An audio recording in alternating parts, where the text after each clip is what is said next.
নমস্কার, আমি পঙ্কজ বিশ্বাস এবং আপনারা দেখছেন পলিটিক্যাল ডেইলি। মমতা বন্দ্যোপাধ্যায়ের করা পাপ বিদায় করে দিলেন শুভেন্দু অধিকারী, একেবারে ঝেঁটিয়ে বিদায় করে দিলেন মমতা বন্দ্যোপাধ্যায়। যে পাপগুলো করেছিলেন সেগুলো এখনো বয়ে নিয়ে যেতে হচ্ছে এই নতুন সরকারকে, বিজেপি সরকারকে। স্বাভাবিকভাবেই প্রথম ক্যাবিনেটেই যে সমস্ত সিদ্ধান্ত নেওয়ার কথা ছিল সেগুলো খুব গুরুত্বপূর্ণ। আপনারা অনেকে জানেন কি কি সিদ্ধান্ত নেওয়া হয়েছে, কিন্তু এই সিদ্ধান্তের পশ্চিমবঙ্গের জনগণের উপরে কি প্রভাব পড়বে সেটাও কিন্তু বোঝাটা খুবই জরুরি। আজকে যে সমস্ত সিদ্ধান্ত নেওয়া হলো তাতে রাজ্যের এতদিন যা ক্ষতি হয়ে গেছে সেগুলোকে অনেকটা মেকআপ করার চেষ্টা হলো। আজকে কি কি সিদ্ধান্ত হয়েছে?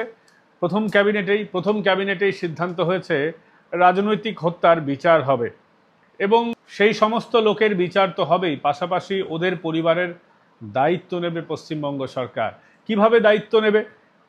তাদের নিশ্চয়ই সরকার চাকরি দেবে, তাদের অ্যাকোমোডেশনের ব্যবস্থা করবে, তাদের কি কি সমস্যা আছে সেগুলো খতিয়ে দেখবে রাজ্য সরকার। তবে আপাতত যেটা জানা গেছে যে এই নতুন সরকার যেটা তৈরি হয়েছে, তারা রাজনৈতিকভাবে যারা হত্যা হয়েছিলেন পোস্ট পোল ভায়োলেন্সে বিজেপি ক্ষমতার আসার আগে অবধি, তাদের সরকারি চাকরি দেওয়া হবে। তাদের আর কি কি ধরনের অসুবিধা আছে সবটাই কিন্তু সরকার খতিয়ে দেখবে।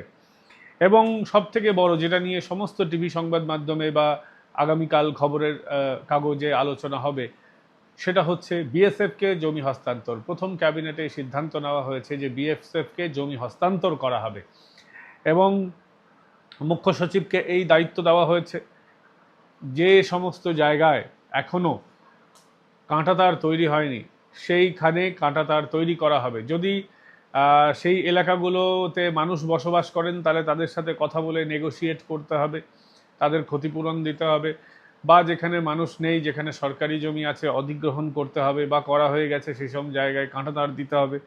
ফলে বিজেপি যেটা বলছিল যে কাউকে পশ্চিমবঙ্গের ভিতরে ঢুকতে দেব না, এবার কিন্তু সেটা হতে যাচ্ছে। আপনারা এবার সরকারকে বলতে পারবেন যে সরকার আমাদের সুরক্ষিত রেখেছে। সব থেকে বড় ব্যাপার হচ্ছে যে মমতা বন্দ্যোপাধ্যায় চাইছিলেন যে পশ্চিমবঙ্গে বাংলাদেশি মুসলমান অনুপ্রবেশকারীরা আসুক, এসে এখানে তাদের ভোট ব্যাংক তৈরি হোক। এবার থেকে আর সেটা হবে না। বিজেপি যেটা বলেছিল সবকা সাথ সবকা বিকাশ যেমন হবে, পাশাপাশি ডিটেক্ট, ডিলিট, ডিপোর্ট, একেবারে মমতা বন্দ্যোপাধ্যায়ের তৈরি করা সব থেকে বড় পাপ কাজ মমতা বন্দ্যোপাধ্যায়ের। এইখানে বাংলাদেশি মুসলমানরা কন্টিনিউয়াস আসছিলেন, এবার বাংলাদেশি মুসলমানদের পশ্চিমবঙ্গে ঢোকা বিপদ হয়ে যাবে। কাঁটাতার কেটে পশ্চিমবঙ্গে ঢোকা এত সহজ হয় না। কাঁটাতার কাটতে গেলে সেখানেও অনেক রকমের আধুনিকীকরণের ব্যবস্থা করা হবে, মোশন ডিটেক্টর লাগানো হবে, ইত্যাদি ইত্যাদি আমরা জানি। কিন্তু এইটা খুব গুরুত্বপূর্ণ পদক্ষেপ। পশ্চিমবঙ্গ তো কোনো এটা সারাইখানা নয় যে যে যখন খুশি ভিতরে এসে ঢুকে গেল, চলে গেল, যে যখন খুশি আইলো, অপকর্ম করলো, ভারতের টাকা হজম করে নিল। অনেকে আছেন শুধুমাত্র টাকা উপার্জন করার জন্য আসেন। কি আপনি ভেবে দেখুন তো, আপনি আমেরিকা যেতে পারবেন টাকা উপার্জন করায় লিগ্যাল প্রসেস ছাড়া? তাহলে কোনো লিগ্যাল প্রসেস ছাড়া আসবে কেন? এই গরু পাচার, মাছ পাচার, তেল পাচার, নুন পাচার, চিনি পাচার, সার পাচার, যত রকমের আচার পাচার ঘটনা ঘটে সেগুলো এবার থেকে কিন্তু বন্ধ হতে চলেছে। এবার আরেকটা আমার খুব ভালো লাগলো আজকে সিদ্ধান্ত, যে আয়ুষ্মান ভারত। আপনারা সকলেই জানেন যে মমতা বন্দ্যোপাধ্যায়ের দেওয়া ওই যে ফালতু কার্ড ছিল, ফালতু কার্ডের নামটাও মনে পড়ে না, স্বাস্থ্যসাথী কার্ড। স্বাস্থ্যসাথী কার্ড প্রথমত হচ্ছে যে আপনাকে কোনো মহিলার নামে নিতে হবে। ধরুন আপনি একা বাস করেন, আপনার সঙ্গে আপনি অবিবাহিত, আপনার কেউ নেই পরিবারে মহিলা, কি হবে? আমি বহু পরিবার জানি যারা শুধুমাত্র এই সরকারি কার্ডটা পাননি একটাই কারণে, যে তাদের বাড়িতে কোনো মহিলা নেই। এবার সেই সমস্যা দূর হবে, আয়ুষ্মান ভারত যে কেউ অ্যাপ্লাই করতে পারে।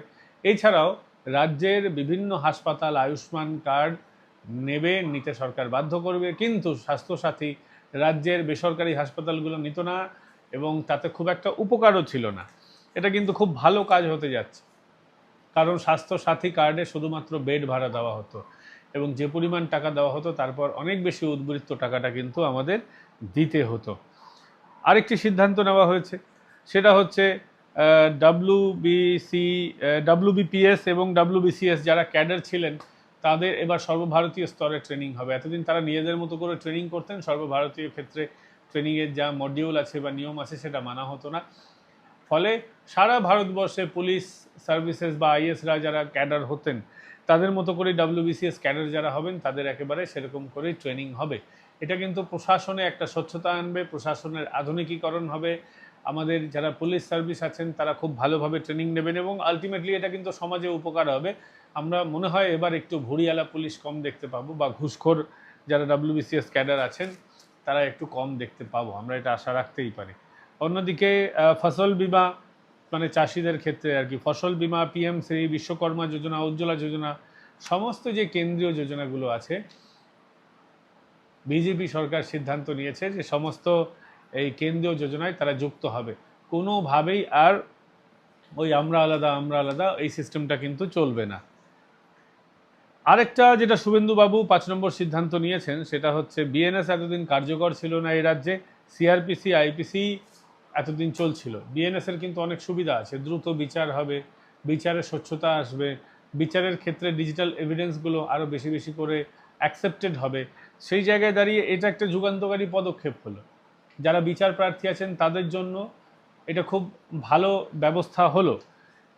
আপনি ভেবে দেখতে পারেন BNS একটা দেশের একটা সিদ্ধান্ত, IPC CRPCও দেশেরই সিদ্ধান্ত ছিল, দীর্ঘদিন ধরে চলে আসছিল। তো কেন্দ্র সরকার যেহেতু বিজেপি BNS করেছে, মমতা বন্দ্যোপাধ্যায় ওটাকে চালু করবেন না, এই কেমন সিদ্ধান্ত আমরা বুঝতে পারি না। শুধুমাত্র বিরোধিতা করার জন্যই বিরোধিতা অলওয়েজ বিরোধিতা, এগুলো করে না মমতা বন্দ্যোপাধ্যায় তার কালচার বুঝিয়ে দিয়েছেন। তিনি রাজ্যের কারো ভালো চান না, তিনি নিজে যেটা করবেন সেটাই হবে, তিনি যা করবেন, যা খুশি করবেন তার অনুপ্রেরণায় হবে, একটা বাচ্চা জন্ম নিলেও তার অনুপ্রেরণায় হবে, একটা পায়খানা তৈরি হলেও তার অনুপ্রেরণায় হবে, যা খুশি করবেন, কেউ বাধা দেওয়ার থাকবে না। এই সিস্টেমটা কিন্তু এবার চলবে না। আর একটা ভালো সিদ্ধান্ত নেওয়া হয়েছে, সেটা হচ্ছে 5 বছর এক্সটেনশন মঞ্জুর হলো। যারা সরকারি চাকরিতে, এতদিন আপনারা জানেন যে বিজেপির প্রতিশ্রুতি ছিল ক্ষমতায় এলে তারা 5 বছরের এক্সটেনশন দেবে, সেই 5 বছরের এক্সটেনশন কিন্তু প্রথম ক্যাবিনেটেই সিদ্ধান্ত নেওয়া হয়ে গেছে, এবং যেটা দ্বিতীয় ক্যাবিনেটে সিদ্ধান্ত নেওয়া হবে অর্থাৎ সামনের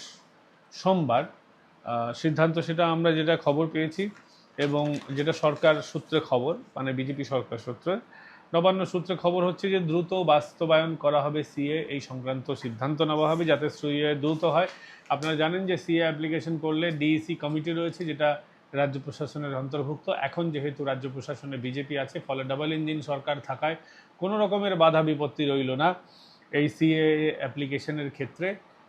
আগের সরকার অর্থাৎ তৃণমূল সরকার, নোংরা সরকার, একটা অপদার্থ সরকার, যার মাথায় বসেছিলেন মমতা বন্দ্যোপাধ্যায়, সদ্য প্রাক্তন মুখ্যমন্ত্রী মমতা বন্দ্যোপাধ্যায়, তিনি যেটা করেছিলেন, তিনি CA যারা অ্যাপ্লাই করছিলেন বাংলাদেশি হিন্দুরা পশ্চিমবঙ্গের ক্ষেত্রে, এছাড়াও পাকিস্তানের শরণার্থীরা, আফগানিস্তানের শরণার্থীরা, তারাও তো এটার জন্য অ্যাপ্লিকেবল। তো এরাজ্যে যারা CA অ্যাপ্লাই করছিলেন মেজরই হচ্ছেন বাংলাদেশি হিন্দু, তারা যখন অ্যাপ্লাই করছিলেন একটা অলিখিত নির্দেশ মমতার তরফ থেকে জারি করা হয়েছিল যে হিন্দুদের দ্রুত CA সার্টিফিকেট দেওয়া যাবে না, কারণ CA সার্টিফিকেট দিলে তারা তো কেন্দ্র সরকারের দ্বারা উপকৃত হলো, এরকম একটা ধারণা। তো এরকম হলে মমতা বন্দ্যোপাধ্যায়ের লস, তাই তিনি এটা করে রেখেছিলেন। এখন আর এই জিনিসটা চলবে না, CA দ্রুত সার্টিফিকেট ইস্যু হয়ে যাবে। এবং দ্বিতীয় ক্যাবিনেটে যে সিদ্ধান্তটা নেওয়া হয়েছে খুবই গুরুত্বপূর্ণ, যেটা নিয়ে এতদিনের চর্চা, যে অভয়া হত্যাকাণ্ড সহ বিভিন্ন নারী নির্যাতন, আরজি করের কেসের এবার বিচার হবে। আরজি করের অভয়ার মা, তিনি বিজেপির হয়ে প্রার্থী হয়েছিলেন, তার একটা সুফল আমরা দেখতে পাচ্ছি যে তার যে দাবি সেটা কিন্তু এবার পূরণ হতে চলেছে দ্বিতীয় ক্যাবিনেটেই। প্রাতিষ্ঠানিক দুর্নীতি বন্ধের জন্য এবং তদন্ত শুরু হবে, প্রাতিষ্ঠানিক দুর্নীতি যাতে না হয় এটা দ্বিতীয় ক্যাবিনেটের সিদ্ধান্ত হবে। আরেকটা হচ্ছে যে 12ই জুন 2025 সেন্সাসের জন্য কেন্দ্র সরকার রাজ্য সরকারকে ফাইল পাঠিয়েছিল, তারপর থেকে সেই ফাইল নবান্নে পড়েছিল, সেই ফাইলের উপরে কোনো রকম ব্যবস্থা হয়নি। এবার নতুন সরকার অর্থাৎ বিজেপি সরকার সেই ফাইলটা ছেড়ে দিয়েছে, ফলে দ্রুত জনগণনা হবে। জনগণনা হলে আমার আপনার কী লাভ হবে মশাই? আমার আপনার লাভ আছে মশাই, আমার আপনার লাভ, যারা আমরা বিজেপিকে ভোট দিয়েছি তাদের লাভ হচ্ছে এটা যে সেন্সাস হলেই বোঝা যাবে যে প্রকৃত ভারতীয় কতজন এখানে আছেন, তাদের তালিকা থেকে মেলানো হবে, তালিকা মিলিয়ে তাদের এবার দেখা হবে, যারা প্রকৃত ভারতীয় আছেন সেন্সাসে ধরা পড়ে যাবেন, আর যারা বিদেশি আছেন তারাও ধরা পড়ে যাবেন।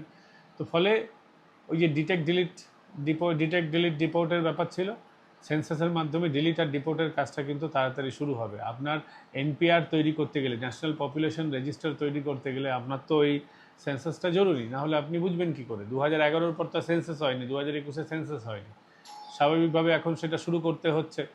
এখন এই সেন্সাসেই দেখা যাবে যে কতজন ভারতীয়, কতজন অভারতীয় রয়েছেন, তারপরেই এনআরসির কাজ শুরু হতে চলেছে খুব দ্রুত। এবং এবার মুখ্যমন্ত্রী শুভেন্দু অধিকারী স্পষ্টভাবে ঘোষণা করেছেন কোনো সামাজিক প্রকল্প কিন্তু বন্ধ হবে না, কিন্তু অভারতীয় যারা আছেন তারা যাতে কোনো রকমের সামাজিক প্রকল্পে ইনক্লুড না হতে পারেন সেইটাও কিন্তু রাজ্য সরকার দেখবে। অর্থাৎ বাংলাদেশি, মুসলমান, পাকিস্তানি এবং অন্যান্য বিদেশিরা যাতে ভারত সরকারের ট্যাক্সের টাকার কোনো সুবিধাটা না নেন সেটা সরকার দেখবে। মূলত টার্গেট রয়েছে বাংলাদেশিদের বন্ধ করতে হবে। বাংলাদেশিরা ভারতের সরকারের সরকারি হাসপাতালে আধার কার্ড বানিয়ে এতদিন চিকিৎসা করেছে, অভিযোগ আছে, তাদের নামে স্বাস্থ্যসাথী কার্ড এন্ড এটসেট্রা সবই আছে। এগুলো তো বন্ধ করতে হবে, না বন্ধ করলে কিন্তু হবে না। এই সামাজিক প্রকল্পগুলো চালু থাকবে আর তার সুফল বিদেশিরা নেবে, এটা হতে পারে না। এবং আমার মনে হয় সব প্রকল্প হয়তো চালু করা সম্ভব হবেও না, কারণ কিছু প্রকল্প ফালতু প্রকল্প রয়েছে যেগুলো বন্ধ করলে খুব একটা অসুবিধে হওয়ার কথা নয়। তবে একদিকে বিজেপি খুব ভালো উদ্যোগ নিলেও আমজনতা উন্নয়ন পার্টি, মমতা বন্দ্যোপাধ্যায়ের দোসর হুমায়ুন কবির, তিনি কিন্তু বেশ কয়েকটা আবেগী সিদ্ধান্ত নিয়ে ফেলেছেন এবং যার তাকে ভুগতে হবে কিন্তু ফল। বিজেপি বলেছে কোনো পুরসভা জোর করে দখল করা যাবে না। অন্যদিকে দেখা যাচ্ছে হুমায়ুন কবির কিন্তু তার এলাকায় একটি পুরসভায় জোর করে তালা ঝুলিয়ে দিয়েছেন, বলছেন যে 28 কোটি টাকার দুর্নীতির অভিযোগ আছে। কিন্তু অভিযোগ হলে তিনি তো থানায় যেতে পারতেন, তিনি অভিযোগ জানাতে পারতেন, তিনি নিজের হাতে কেন আইন হাতে তুলে নিচ্ছেন আমরা জানি না। এ বিষয়ে আপনাদের যদি কোনো মতামত থাকে তাহলে কমেন্ট করে জানাবেন। ভিডিওটা ভালো লাগলে লাইক, শেয়ার, সাবস্ক্রাইব করতে ভুলবেন না। আগামীকাল আপনাদের সঙ্গে আবার দেখা হচ্ছে। ভালো থাকবেন, সুস্থ থাকবেন।